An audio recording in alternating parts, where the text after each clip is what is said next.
Well, now I get the chance to do something really fun that I've never done before. I get to introduce you to my dad, the guy who was speaking over me when I was in my mom's belly a long time ago, and I hope that makes him feel really old in this moment. But it was not hard to hear my father's voice because he has a booming lawyer's voice that struck the fear of God in me many times as a child. And if I had to describe my dad, I would say more than anything, he is a storyteller. And I got to the benefit of sitting at a dinner table and watching my mom get tortured with the same amazing stories over and over and over again. But also the benefit of a father who cared deeply about the issues of the world and taught me how to be a dragon slayer. And what I mean by that is he taught me that sometimes there's great evil in this world and that people are struggling with addiction and poverty and all of the things that hurt and cause pain. And as a child, as a Dunn child, as a child of God, that our job is to tilt at that dragon. Maybe sometimes it's a windmill, but sometimes you have to fight even when it seems like there is no hope. And I watched my dad for 30 years stand beside drug addicts and the disenfranchised and the poor and people who were raised in gang communities and to fight for them and to give them a voice. And I have now watched him transition into becoming this CEO of a nonprofit that is addressing those same issues that he was fighting for from another level, which is to fight for prison reform in California through an organization called Serving California. And how they do that is they're in many prisons in California, and they take a curriculum called the Toomey curriculum that is a seminary level education, and they go into prisons and they present the gospel, and then they teach these young men and young women the good news of the gospel and how to preach that and proclaim that and how to go out into the streets after prison and become pastors to their communities. And so I am so excited for him to tell you more about that. He has requested of me, like a good father does, to read a few of verses for you that he will be preaching on today.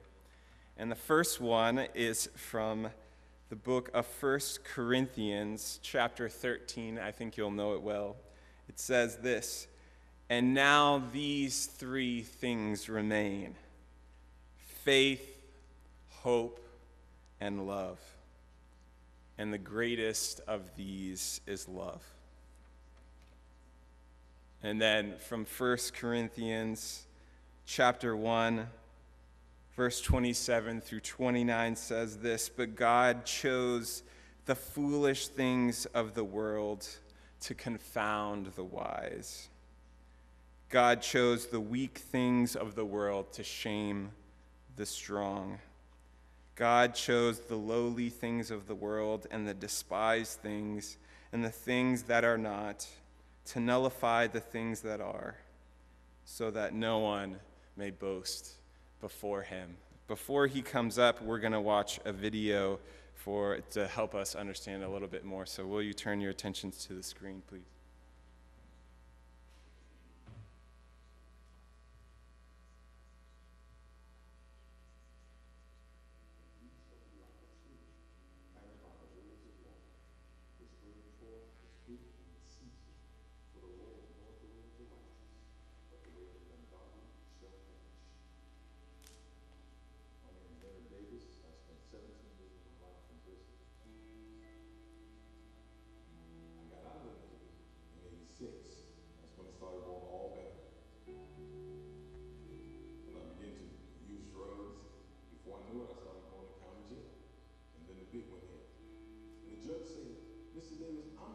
you 25 years to life for what happened. I'm giving you 25 years of life for what could have happened. Leonard had been sentenced as a three-striker in the state of California for running away from the police. After a period of time, Leonard was resentenced and released. Within those 17 years that I did it in that place, I still thank and praise God for the Urban Ministry Institute. This was something that I was going to carry with me for the rest of my life. The Urban Ministry Institute is a 3.5-year seminary education that Southern California funds and administers throughout the California penitentiary system. When one of our students makes a decision to go ahead and give their life to Christ, incredible things are now able to happen.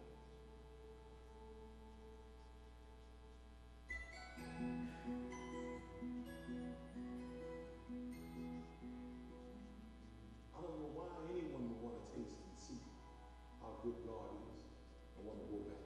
I thank God for being out here. I'm a free man.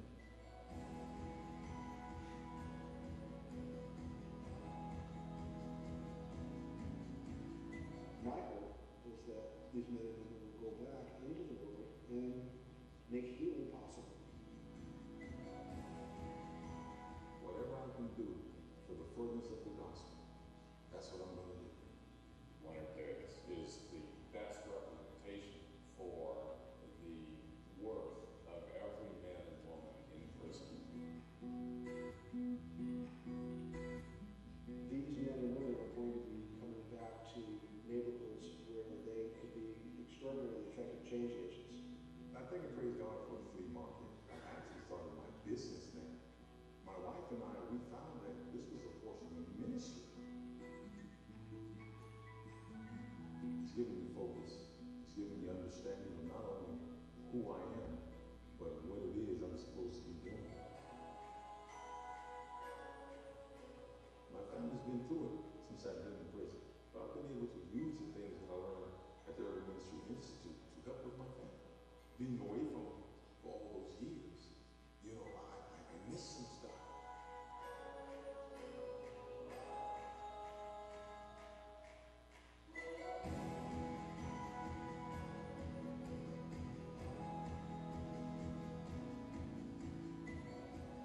I never want to do anything to ever again in my life allow my freedom to be taken. I thank God for the Urban Ministry Institute. I understand the difference between doing things right, doing things my way, doing things their way, and doing things God's way.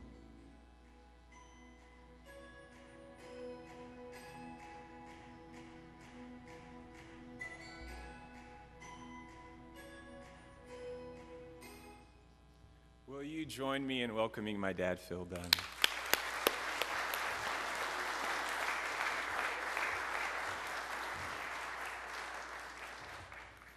Good morning, everyone. The first thing I want to do is, for my wife and I want to thank you for giving our boy a job. Believe it or not, there was a time where, you know, we'd lay awake at night and say, you know, what will become of the dear boy? And look who he's become, you know.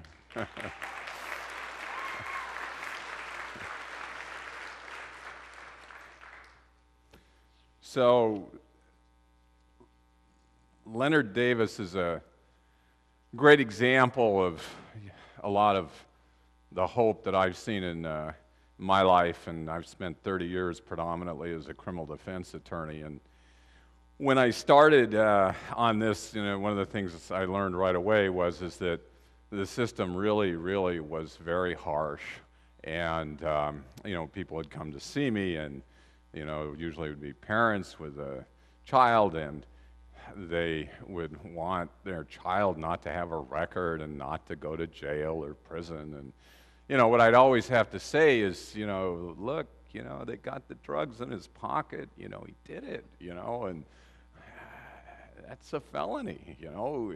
You go to jail for that, and you get a record, and and they say, oh, no, it'll ruin his life. I say, I'm sorry, but that's not possible, to make it go away and just get it dismissed or something.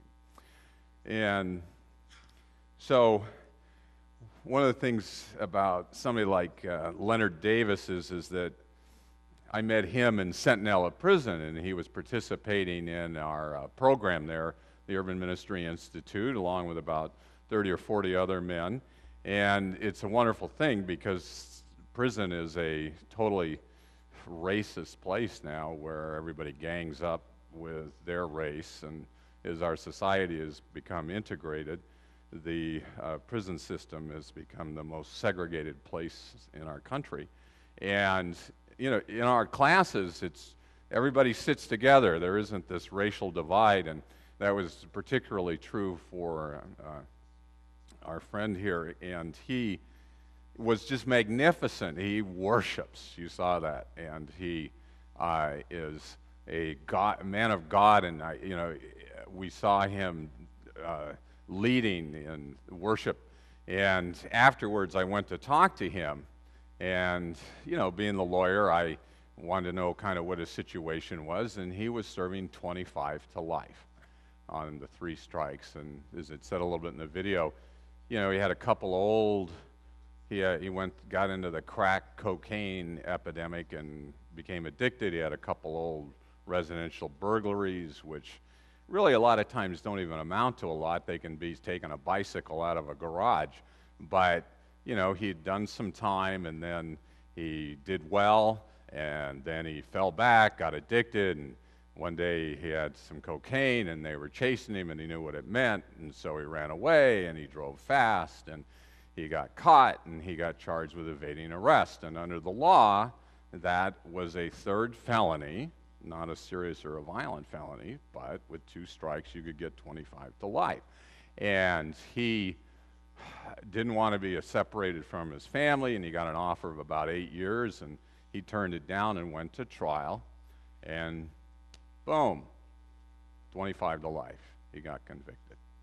And so when I talked to him and I heard this story, he looks at me and he says, but God has told me that I will be set free from this prison.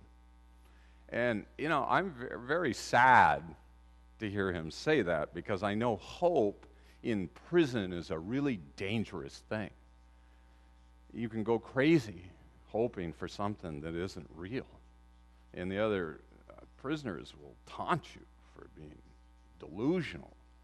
But he was insistent. He just said, Mr. Dunn, God has shown this to me. And so lo and behold, a year and a half later, we passed Proposition 36, which says that, what everybody thought when we first voted for this thing is, yeah, it should be a serious or a violent felony for the 3rd strike, and those that were sentenced before that weren't on a 3rd violent or serious strike would be resentenced, and he got to go in front of a judge, and he had to prove he was rehabilitated, and he could say, I've been doing this thing. I've graduated from the Urban Ministry Institute, and I've got a certificate as a pastor. And the judge said, you know what? I'm going to take a chance on you, Mr. Davis, and he got released. That's hope against all hope.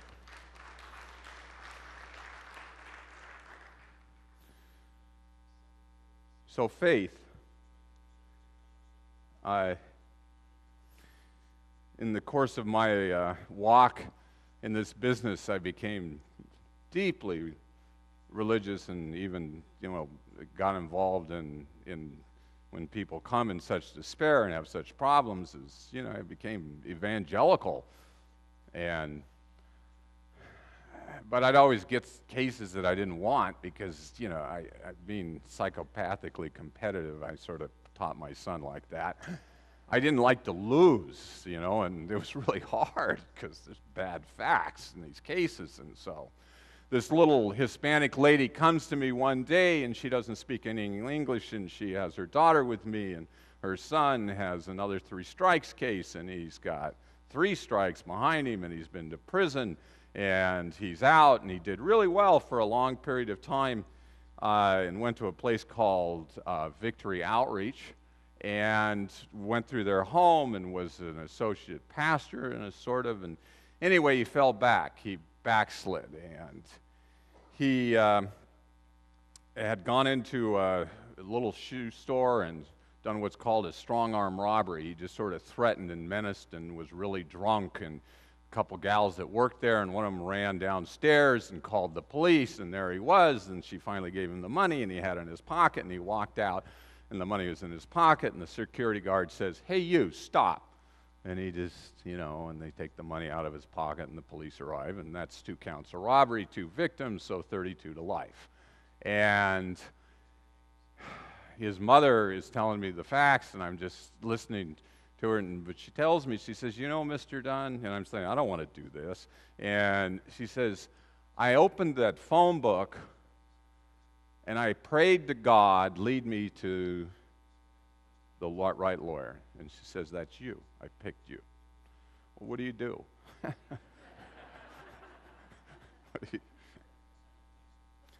So eventually, his name's Rico Ramirez, and eventually I get him a deal, for 16 years at 85%. So he'd have to do at least 14 years or whatever.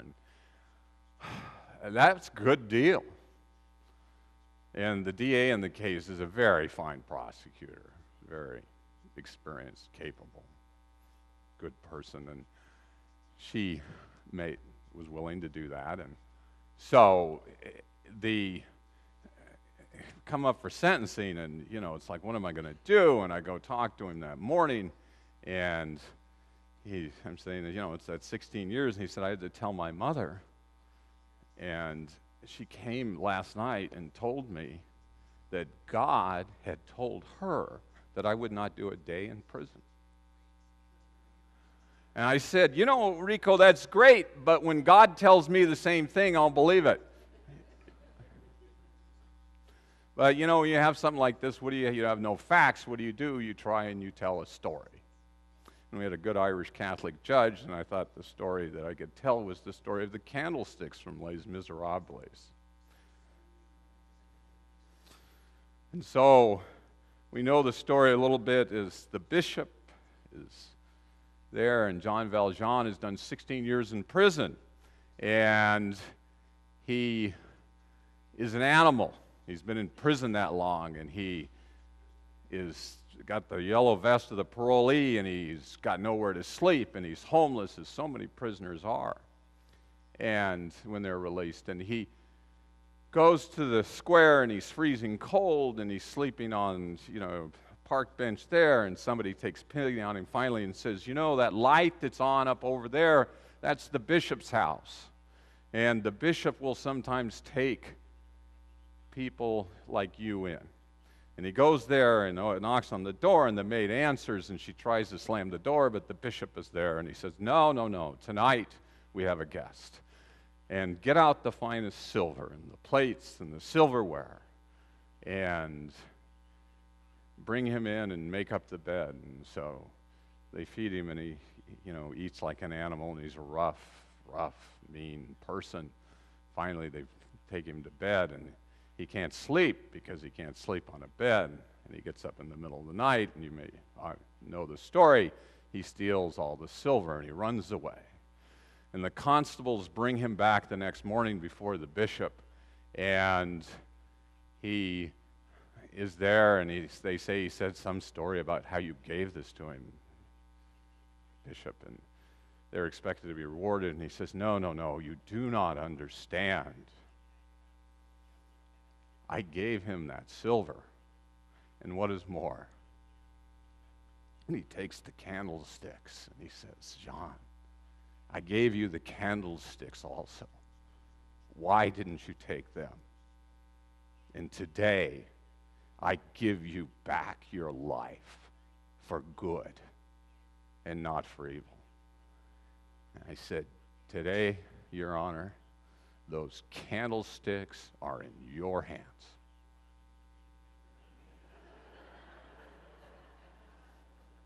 He's a good Irish Catholic judge, very strong brave man, and he sort of smiles at me. He's kind of heard me before.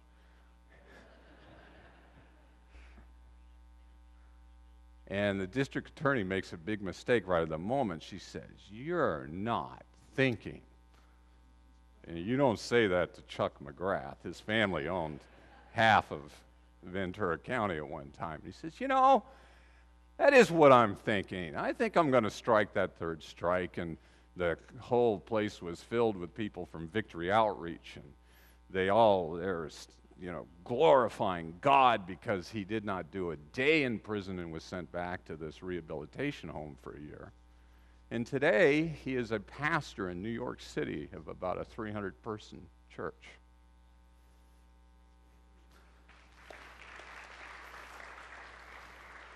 That is the faith of a mother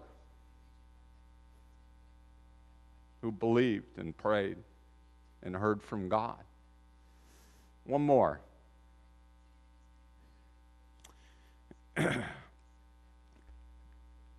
His name was Santana, and he was named after the evil east winds that we know so well, and also after the devil. He grew up in migrant farm worker camps, and by the time he was 8, he was smoking marijuana and drinking. By the time he was 12, he was addicted, and by the time he was 16, he was a heroin addict. And he was in and out of juvenile hall, which is gangster training school, and then to prison, and he became one of the original gangsters, and he went to prison at San Quentin for 8 years for barricading himself in a house and shooting heroin and having a shootout with the police, and they get him and they arrest him, and he just goes through horrible withdrawals from heroin, and when he gets out, he starts up again because he's an OG, an original gangster. He started this gang lifestyle in his neighborhood, and he's drinking and he's using heroin again, and he goes to this restaurant, and there's a wedding that's about to take place, and he wants to drink, and they don't want to do that, and the father, the bride, and the son say, "Hey, look, you can't just come in here and start drinking right before our wedding." And they say, "Well, let's just meet in the bathroom and work this out." And he goes into the father and the son, the father of the bride, and he goes in there, and, Santana, it's a steel pipe. And when they walk in, he pulls out this pipe, and he just beats them. And 3 weeks later, the father of the bride, from the beating he took on the day of his daughter's wedding, dies. And he does 11 years on a voluntary manslaughter because, he had some argument of imperfect self-defense, and he's going back to San Quentin, and he prays for the first time in his life. He speaks out to God, and he says, "God, if I can avoid those heroin withdrawals this time, I will know you are real." He wakes up the next morning, and he has no withdrawal symptoms. So he becomes a Christian in prison. He drops out of the gangs, and you get kind of a buy if you do that. As a Christian in prison, it's a remarkable thing because even the worst of the worst have a right to try and save and redeem their own soul. And he gets out of prison, and he has nowhere to live and nowhere to go, so he finally goes back to his old neighborhood, and there's this church there that has a men's home, and he lives in the men's home. And then that men's home, a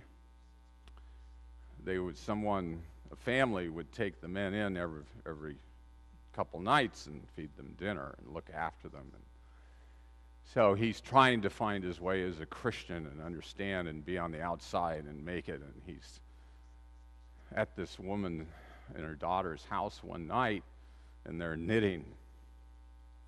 And he looks, and he looks, and he sees that this is the wife of the man he beat to death, and the mother of the bride who is sitting next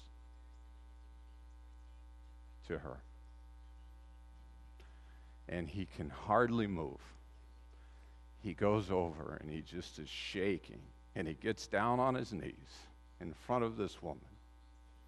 And she touches him on his shoulders. And she says, Santana, Santana, it's okay.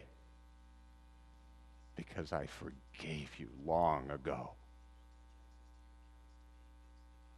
That's not possible. That kind of love, that Christ-like forgiveness, I had to check it out for myself. And Santana told me, because by then he'd been a pastor for many years and had brought all kinds of people to Jesus Christ. They said, I got to see this. And he says, well, it's okay. You can come anytime you want, because I visit her 3 times a week. She's in this nursing home. And I go to see him with her. And she sees him and she says, Santana, my son.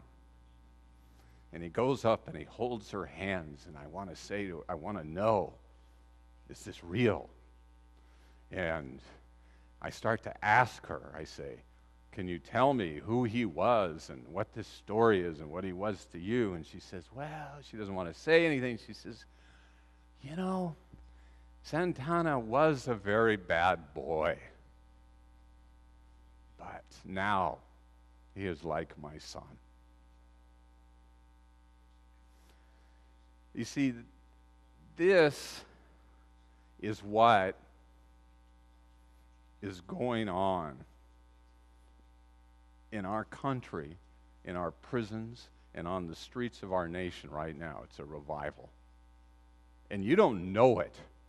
You don't see it. It's not on the news. But we got like 800-900 men and women in prison studying to be foot soldiers for Jesus Christ and go back out and take those streets back for Jesus Christ right now. And you are a part of a great movement, a great time. It is a place and time in which Christians are not only thinking that they are saved, but they're acting it out for everyone else. I saw you're going to see Todd Grant today at World Impact. You know, what a hero. Took his whole family, lives, adopts children there in the middle of Watts. Peter lived there for a year. You see, it's these sorts of things that for the world, this scripture counts, and that is that God chose the foolish things of this world to shame the wise, the weak things to shame the strong, the lowly things of the world, the despised things, so that no one may boast before him. From the lowest and deepest and darkest of places, there are treasures being taken out of darkness. And all of you are helping. You are a part of a great movement within this nation and in this world. And those that are out there in the streets, those that are fighting to overcome the greatest evils of our time, are grateful. God bless you and thank you for everything you've done.